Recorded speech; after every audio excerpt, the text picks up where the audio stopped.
Are you using some synthetic line of nutrients? And what's the EC or ppm that you aim for the different stages of growth? Yeah, I'm running all salt-based nutrients right now. Recently, I've been running Athena. I've been liking it a lot. It's my first run with Athena, and I've also recently been running autoflowers, which I'm not used to. So usually I might be, and a lot of times I'm just testing this in like a ppm reading. So a lot of times in veg, I might be getting up to 700 or 800 ppms in the peak of veg, and then maybe even over 1,000 ppms in the peak of flower. But I found that these autoflowers I've been running, it's just a few, but they seem to like a lot or need a lot less nutrients. So I've been running about half of that strength with the autoflowers. I've pretty much been taking the feeding chart that Athena recommends and just cutting it straight in half. And it's been working really well. Yeah, that's a common question that people ask is about autoflowers and their feeding. It's often hear that it requires less nutrition. And there's some people that say, no, it requires the same amount. So I think that's one of like the debated topics amongst the community is whether or not auto should be treating differently when it comes to feedings. So it's interesting to hear your experience that, yeah, you've had to cut the dose in half there.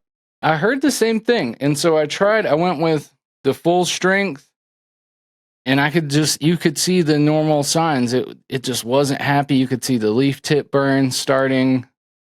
And then I just backed off. I was like, I let it go for maybe a whole week before I was like, I got to change this reservoir. It's just too much.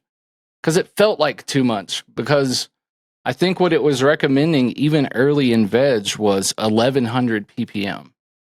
And it said that this formulation is made to run at a higher EC. And I was like, all right, let's try it. Never tried these nutrients before. I'll go with what they recommend. And I think it was just this particular cultivar because the whole plant, finished, is only this big.